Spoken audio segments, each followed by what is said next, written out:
दोस्तों, शायद ही आपने इतिहास के सबसे अमीर इंसान मंसा मूसा के बारे में सुना होगा। इस इंसान के पास इतनी संपत्ति थी कि वो आज के समय की सबसे महंगी इमारत बुर्ज खलीफा को 300 बार बनवा सकता था। मूसा अफ्रीका में स्थित माली साम्राज्य का 9वां सुल्तान था। वो एक सुल्तान होते हुए भी सोने और नमक का व्यापारी भी था। 13वीं शताब्दी में मूसा ने अफ्रीका के माली साम्राज्य के राजघराने में जन्म लिया। जैसे कि मैं पहले ही बता चुका हूं कि वो इस बड़े साम्राज्य का 9वां शासक था, जिसका कार्य अवधि 1312 से लेकर 1337 यानी पूरे 25 वर्ष तक रहा। अपने शासनावधि की शुरुआती दौर में उसने सभी पड़ोसी राज्यों पर हमला कर उसे पूरी तरह से लूटा। शायद इसी वजह से वो एक विराट धन संपत्ति का मालिक बन गया। लूट के साथ साथ वो पड़ोसी देश के नागरिकों को गुलाम बनाया करता। इतिहासकार माइकल गोमेज के अनुसार वो प्रतिवर्ष करीब करीब 6000 लोगों को गुलाम बनाकर अपने देश लाता था।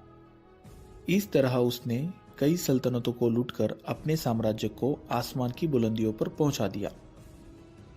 अब आया वो दौर जब दुनिया को मूसा का दूसरा रूप दिखने वाला था, और वो था दुनिया का सबसे अमीर इंसानों वाला रूप। दोस्तों, आपको बता दूं कि मूसा धर्म से मुसलमान था।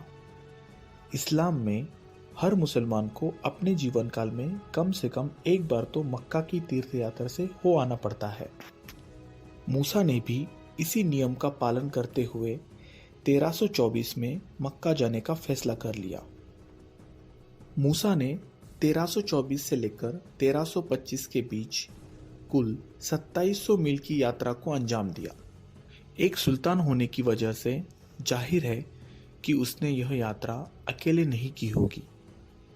इस यात्रा के जुलूस में 60,000 पुरुष और 12,000 गुलाम शामिल थे। इंसानों के साथ साथ जुलूस में सैकड़ों घोड़े और 80 ऊंट भी थे। हर एक ऊंट पर लगभग 136 किलो सोना लदा हुआ था। ऐसा माना जाता है कि अपनी इस यात्रा के दौरान वो हर जुम्मे को यानी शुक्रवार को एक मस्जिद का निर्माण करवाता।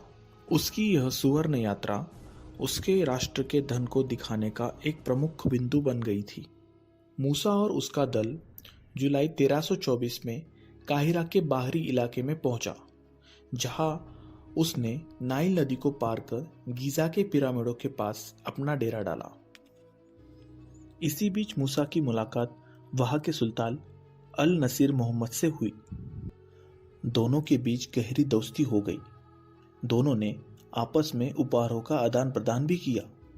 अपने 3 महीने के लंबे विश्राम के बाद मूसा ने 18 अक्टूबर 1324 में अपना डेरा काहिरा से उठाया और फिर से मक्का के लिए प्रस्थान करना शुरू कर दिया। मक्का में 4 महीने का वक्त बिताने के बाद मूसा अपनी वापसी की तैयारी में लग गया, मगर उसके काफिले का मुख्य हिस्सा अभी भी मक्का में कुछ महीने रहना चाहता था। उनकी इच्छा का सम्मान करते हुए मूसा ने अपने कुछ चुनिंदा लोगों के साथ वापसी का सफर तय किया, मगर उसका यह सफर बेहद कठिन रहा।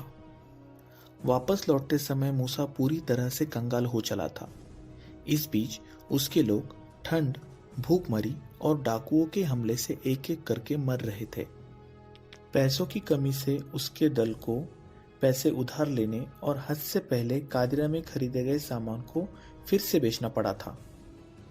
इस बात पर यकीन करना बेहद मुश्किल है कि इतना अमीर इंसान, जो कुछ महीने पहले लोगों पर सोने की वर्षा करते जा रहा था, वापसी पर उसके पास एक फूटी कौड़ी भी नहीं थी। जब मूसा कादिरा पहुंचा, तब वहां के सुल्तान अल नसीर मोहम्मद ने अपनी मित्रता का परिचय देते हुए मूसा की वापसी की यात्रा सुखकर बनाई। 1325 में मूसा अपनी लंबी यात्रा पूरी करके अपने वतन माली पहुंचा। अपनी धर्म यात्रा पूरी होते ही मूसा तुरंत अपने राजपाट में व्यस्त हो गया।